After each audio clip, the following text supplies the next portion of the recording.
নমস্কার বন্ধুরা, তোমাদের সকলকে স্বাগত পুরনো সেই রান্নাবান্না চ্যানেলে। আজ নিয়ে এসেছি আমের ফলির টক, কাঁচা আমের ফলির টক। সে টকটা রান্না করা হবে তিল দিয়ে। আর এই রান্নাটি সম্পূর্ণ আমার মায়ের কাছ থেকে শেখা, এবং মাও এখানে হেল্প করছে আমার সঙ্গে। মায়ের কাছ থেকে শিখে নিচ্ছি কীভাবে এই ফলির টকটা করা হয়। আসলে এই টকটা খেতে কিন্তু দুর্দান্ত।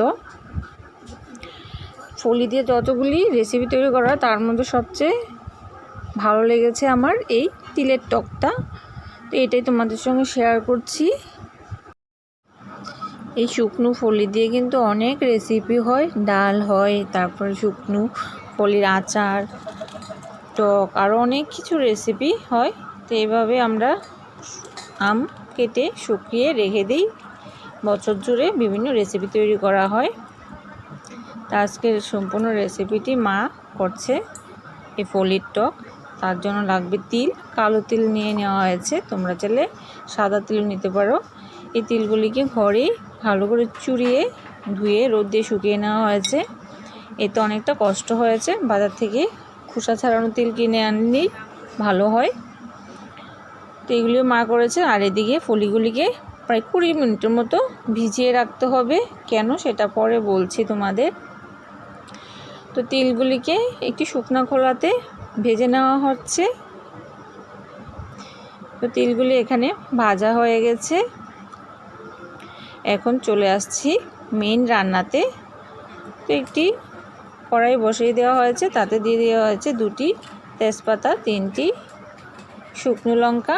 যেহেতু টক ঝাল মিষ্টি টক, ফলির টক, শুকনো লঙ্কা আর তেজপাতাটা ভাজা হয়ে গেলে দিয়ে দিতে হবে রিফাইন্ড অয়েল। তোমরা চাইলে সরিষার তেলেও রান্নাটি করতে পারো। তেল গরম হয়ে গেছে, এখন দিয়ে দিতে হবে গোটা সরিষা। তো সরিষাটা একটু ভেজে নেওয়া হলেই দিয়ে দিতে হবে পরিমাণ মতো জল।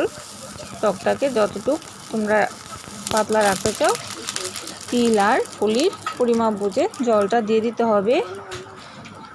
জল দিয়ে দেওয়ার সঙ্গে সঙ্গে দিয়ে দিতে হবে পরিমাণ মতো নুন আর হলুদ গুঁড়ো। তো জলটা ফুটে এলে দিয়ে দিতে হবে ফলিগুলি, আর দিয়ে দিতে হবে 2টি কাঁচা লঙ্কা। ঝালটা যে যেরকম রাখতে চাও ওই পরিমাণে দিতে হবে। দিয়ে দিতে হবে পরিমাণ মতো চিনি, তোমরা চাইলে গুঁড়ো দিতে পারো। তো এখানে চিনি দিয়ে দেওয়া হলো। তো জলটা কিন্তু ফুটে এলে ফলিগুলি দিয়ে দিতে পারে। ফলিগুলিকে 20 মিনিট থেকে আধা ঘন্টা ভিজিয়ে রাখতে হবে, কারণ ফলিগুলি যেহেতু রোদ্রে শুকানো হয় অনেক দিন ধরে, তারপর এগুলিতে কিন্তু বিভিন্ন ময়লা পড়ে। তো এইগুলিকে ভালো করে ভিজিয়ে রাখলে সেই ময়লাগুলো কিন্তু উঠে যাবে। তারপর 4 থেকে 5 বার জলে পরিষ্কার করে নিতে হবে। তো দেখো জলটা কিন্তু টকবক করে ফুটে এসেছে। এখন দিয়ে দিতে হবে ধুয়ে রাখা ফলিগুলি, আমের ফলিগুলি। আমের ফলিগুলি হতে হতে এদিকে মা তিলগুলিকে বেটে নিচ্ছে, ভেজে রাখা তিলগুলিকে। তো এখানে শিলনোড়াতে মা বেটে নিচ্ছে, যেহেতু তারা পুরানো মানুষ, তারা এভাবে শিলনোড়াতে বেটে রান্নাবান্না করতে ভালোবাসে। তোমরা চাইলে গ্রাইন্ডারও এটি পেস্ট করে নিতে পারো।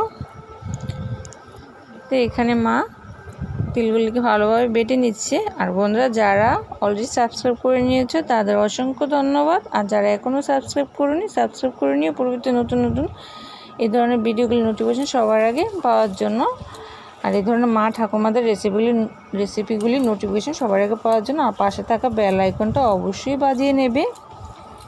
এতে করে আমি যাই ভিডিও আপলোড করি না কেন তোমাদের সরাসরি পেয়ে যাবে। দেখো এগুলি বাটা হয়ে গেছে তিলগুলি। এখন দিয়ে দিতে হবে ফলিগুলিও কিন্তু নরম হয়ে গেছে। দিয়ে আরও প্রায় 10 মিনিটের মতো রান্নাটা করতে হবে।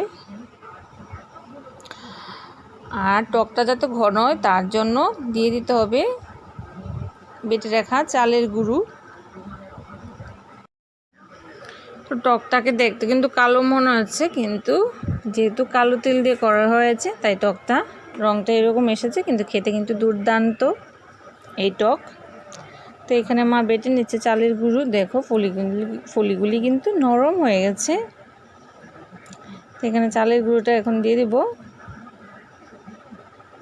বেটে রাখা চালের গুঁড়োটা দিলে কিন্তু টকটা অনেকটা ঘন হয়ে আসবে আর খেতেও ভালো লাগবে। আর সত্যি এই টকটা খেতে কিন্তু অসাধারণ। তোমরা বাড়িতে অবশ্যই একবার ট্রাই করে দেখবে, আশা করি খুবই ভালো লাগবে। আর ভালো লাগলে অবশ্যই লাইক কমেন্ট শেয়ার করবে। দেখো ফলের টক কিন্তু রেডি।